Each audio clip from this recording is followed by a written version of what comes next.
Hey, so I was doing some thinking the other day about what makes people successful and what makes people not successful when starting an accounting or bookkeeping business. And it was a very interesting thing because I've had a lot of students who I've helped go from like zero to six figures inside their bookkeeping and accounting firms. And I never really understood this thought process, but for an average individual, when I say average individual, I don't mean like it as an insult, but just like someone that maybe has gone like more the corporate slash traditional route of, go to school, get a job, work their job. Maybe you work your job for 10, 20, some cases 30 years, depending how old you are when you're watching this video, right? A lot of times, like the system's just in place to kind of just separate you from your money, right? I mean, you know, every 10 years there's some sort of like recessionary period. Maybe you have like kids and like maybe you helped your kids out with college. So maybe you have like college debt that you're paying off with your children. Just a lot of different things that are just kind of like there. Maybe you have your own college debt too, right? And it's rough. So today I kind of want to talk about like how an average person kind of get past that zone of average and really make it to that upper class or top 1%. And this thought process kind of hit me from like 7 years ago. Me and my brother, my mom, my dad, we went out to this dinner, and it was at Outback Steakhouse. Like I usually like to go to like Ruth's Chris when I have like the four of us together, but this time I wanted to go. I was just like I get like really into one restaurant and just go to that restaurant like multiple times like in a row. So that month was Outback Steakhouse, and I love the steak. And we're sitting there at the dinner, and we were just kind of talking. And then all of a sudden, my brother was doing marketing for me at the time. He just blurted out, "Man, that was awesome. We got a $15,000 cleanup this week." And $15,000 cleanup, for those who don't know, so like sometimes business owners have not done their accounting or their taxes for some amount of years, right? So it's basically like a bulk load of work at one time.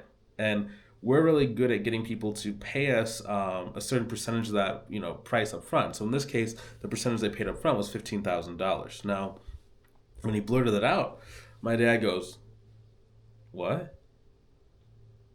My brother repeated himself. He goes, "You made $15,000 in one day?" I was like, "Yeah." And it's not that it was like totally unbelievable. Like I usually don't talk about how much money I make around family, right? Like I kind of do, but kind of not. You know what I mean? Because I like to talk about like other things in terms of like life and how are things going, our health, what are some activities we're doing and stuff like that, right? Because money is important, but it's not the only thing in life. You know what I mean? So when he had said that, he was like, "What?" And the funny thing about that was he actually ended up quitting his job less than 24 days later after that statement. It was actually really interesting, and and we'll kind of talk a bit more about that, and I'll give you context into why he quit his job. But the vehicle that you choose, and this is our first lesson, the vehicle that you choose matters more than how hard you either push or row. So let's say you're in a boat, right? So if you're like in a little canoe and you have one oar, it's just you, and you're pushing, and you're working hard and hard and hard, you're only going to be able to go a couple of miles, at a time. Versus if you get inside of like a super yacht and you have like 5 or 6 different engines and you can go a mile a minute. You can go 2 miles a minute, 3 miles a minute. You know what I mean? But it's not about how hard you're working, because if you're in that yacht, you're not going to be working that hard. You're just going to be like sitting there, and like the engines will be doing all the work, right? It's the same thing when it comes to making money. So, number one, you have to start thinking in terms of starting a business, because the business is where you're going to make the majority of your money, and the business is where you're going to actually start, moving things forward for you, right?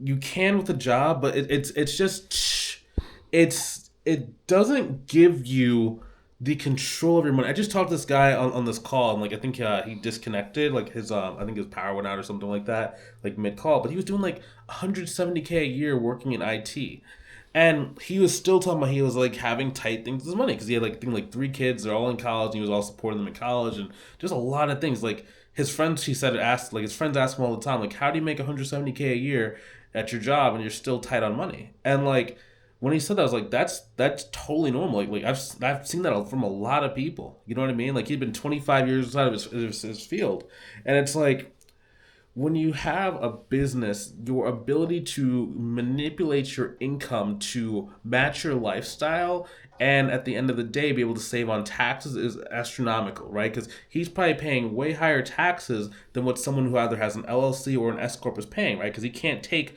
a lot of the deductions that most other business owners can. At the same time, his the tax are taken out every single time that he gets his paycheck versus for a business owner, you're the one who actually kind of sends your tax money out, whether it's quarterly or end of the year. I know some like you're supposed to do quarterly, but some I know a lot of business owners that just wait till end of the year to pay their taxes in like one lump sum, right? But not saying that's good or bad, but I know a lot of people that do that, and it just gives you so much more freedom to be able to kind of handle the demands that your life puts in, but it comes from being able to do this next skill, right? Which is sales.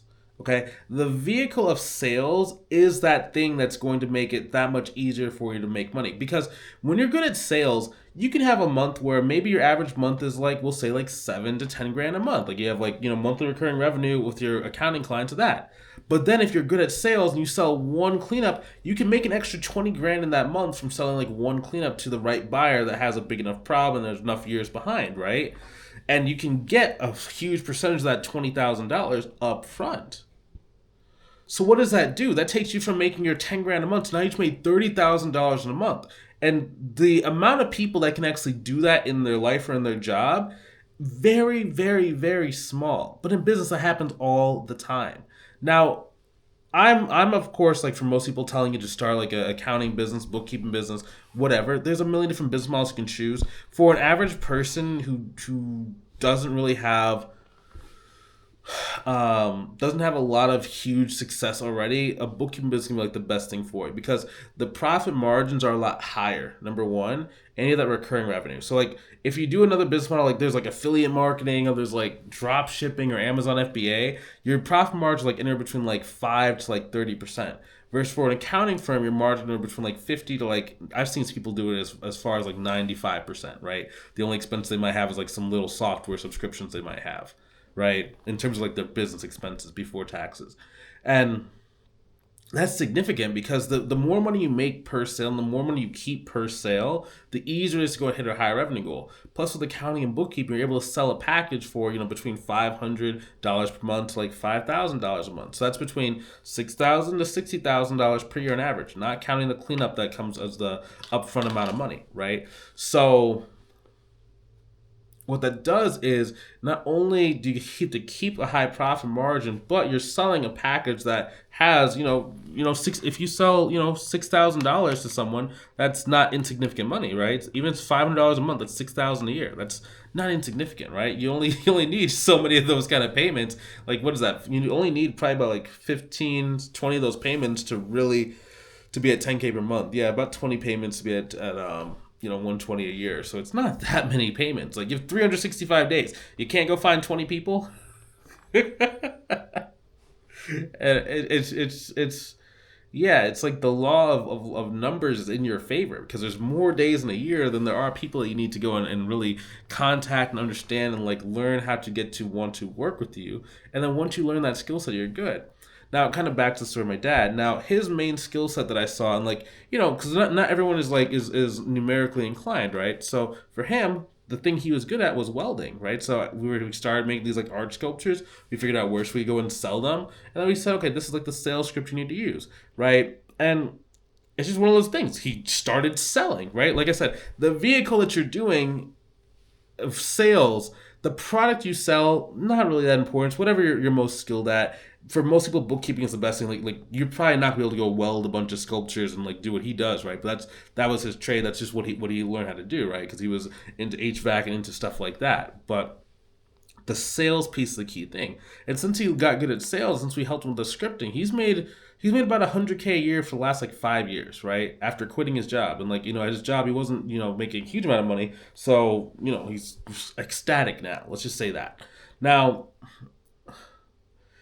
the one thing about this is you have to start doing the thing that people hate. What do people hate doing? They hate selling, right? Everyone's like, oh, I'm not good at sales, or, oh, I don't want to be a salesperson, or, I don't want to be seen as like, a used car salesperson. It's like, think about who's making a majority of the money.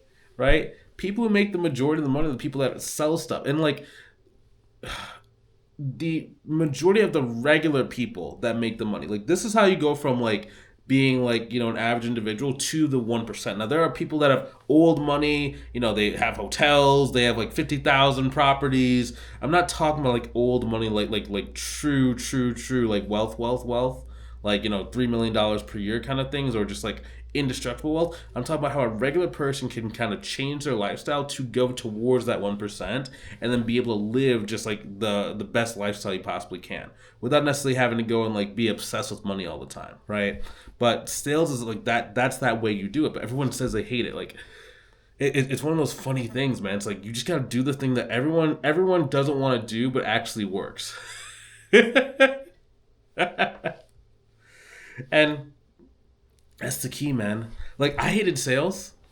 I did not want to talk to people. I did not want to be like, I didn't even care that much about the rejection. I just didn't want to talk to people, if that makes sense. Like, I don't like, in a lot of cases, I don't like talking to people that either don't want to talk to me, aren't thinking alike how I am, or just don't really want to go anywhere in life. Like, I'm always talking about, okay, so what's the next thing we're trying? What's the next thing we're doing? Where are we going next? And people either like to talk about the past or like where they are now. I don't like talking about that.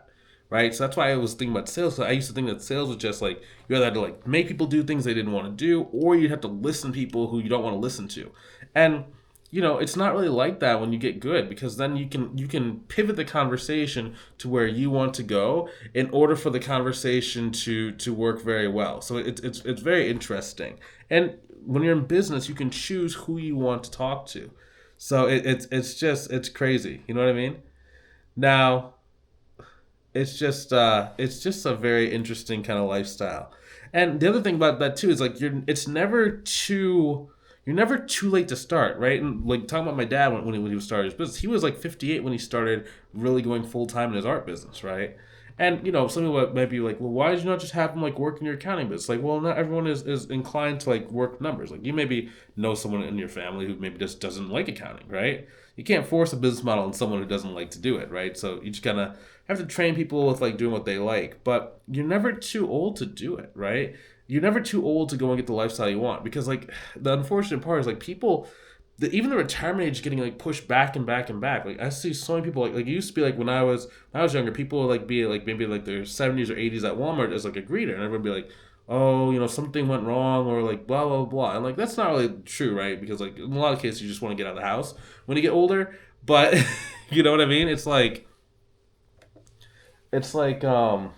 nowadays people are staying in their job, in their corporate job, longer and longer and longer and longer. And it's like you shouldn't have to do that. You should be traveling the world. You know what I mean? So it's like don't let me be traveling the world, and like you could use the same opportunity, have the same advantages, but utilize all of your skill set and all of your experience to your advantage to get more and more money. You know what I mean? If I can do it, you can do it. You definitely can do it. Like I'm not necessarily more special than you. The only thing that I used to have that you probably don't is I used to have a lot more energy than what I do now, right? And that's for a number of different reasons. I have like this sleep thing that I'm kind of like fixing. Like it's like a breathing problem when I sleep, so I stop breathing. So I'm like I wake up like 30. I think they said 33 times per hour, which that's a lot. That's a lot. So energy wise, like I don't have as much energy as what I used to. But that was the only difference I think between like myself and probably you, right? Because I started when I was a little bit younger. Now, that's it. And energy is only needed if you don't know what you're doing. Like, I didn't know what I was doing in the beginning, so I had to hustle. I had to go and like do the cold calls. I had to go run inside of like the different business. Like I would literally go get in my car with a stack of like piece of paper, talking about like this is what I do with a little business card stapled to it, and walk inside, try and talk to the owner, and then see if they want to like work with me. And it was tough, over and over and over and over again. I had to do that, and it was just like. It was ridiculous.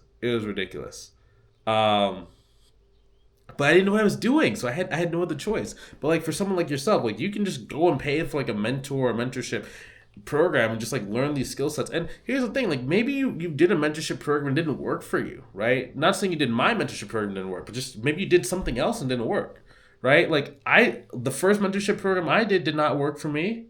The first three mentorship programs I did not really work for me. Like they kind of did, but it was more I learned stuff, but I didn't really get clients from it, so it didn't really like work for me. But it's like you don't just stop just because like something didn't work. It's kind of like with dating. It's like many people that are watch this video. If let's say that you're married, or even if you're not married, like you probably didn't marry your high school sweetheart or the first person you ever dated, right? But it's like, let's say that first relationship doesn't work out. Do you stop dating?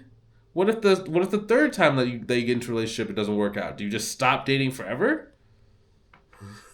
No, you probably like just it was not that dating's bad. It's just that maybe it was the wrong individual for you at that moment in time, or just in general. So it's the same thing with courses. It's like you just try stuff until it works. It's like what's the alternative? You try one thing and then you just spend the next like 5 to 10 years like complaining that something didn't work for us. And I'm not trying to be mean. It's just like that could have easily, very, very easily been me, right? Where it's like the first one didn't work, it's like, man, that didn't work. Second one didn't work, man, maybe the courses just don't work for me. Third one, man, course is just terrible. Like, let's just never buy a course again. And like, I would literally still be in my job. You would have never heard of me.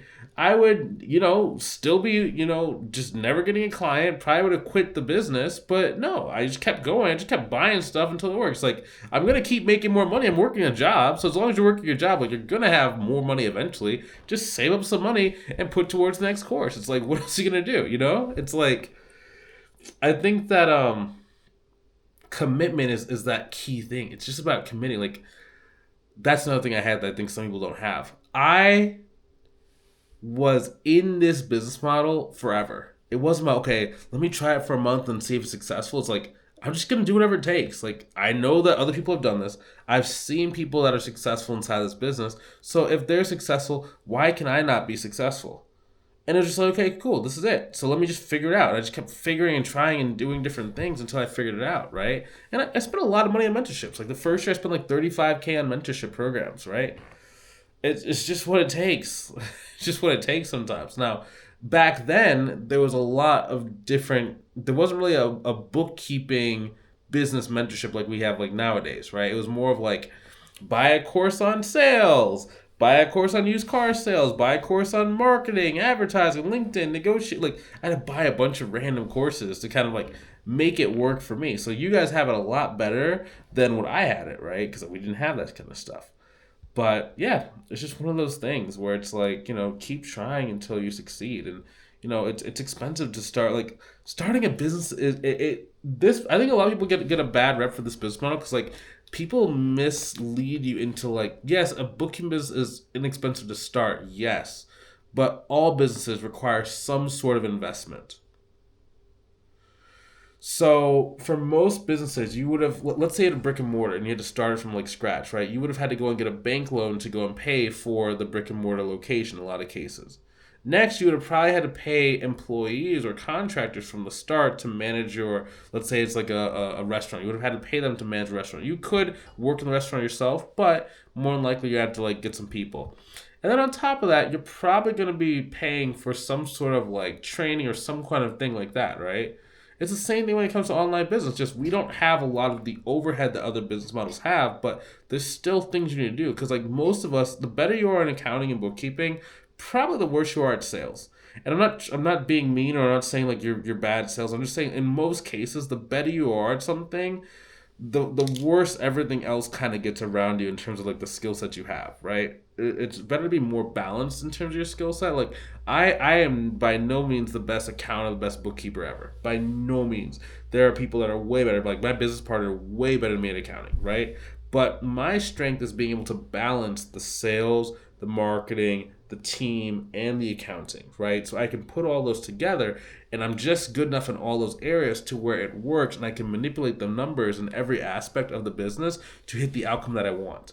And I'm not magic. Again, not magic. It's just I've been doing it for so long, and I spent probably about $160K in courses, right? Just being honest with you.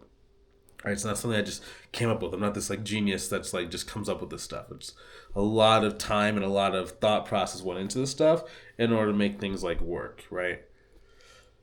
And yeah, that's kind of the key to this stuff. So at the end of the day, it's like you got to get in the right vehicle, which in this case is gonna be some kind of thing you can sell. Number two, You gotta get comfortable with things that people hate. That's sales. Number 3, you're never too old to start. You just gotta start. And then number 4, keep investing in yourself until it works. That's it. Okay? Have a good rest of your day. I gotta get going, but I'll talk to you soon. Thank you so much. And if you want some help, I'm always a phone call away. Just click the link inside the description below this video. Click the link, book the call. Let's see if I can help you inside our mentorship program, okay? On the call, basically gonna take a look like where are you right now, like where do you want to go, and like what would it actually take for us to work together to be able to go and reach that goal together? Like what does that path look like? How long would it take? What's involved? How much time to spend on your business? And then we're able to go and reach to that goal that you have, okay? So I want to work with you. I want to see if I can help you. Click the link, book the call. I'll talk to you soon. Have a good one.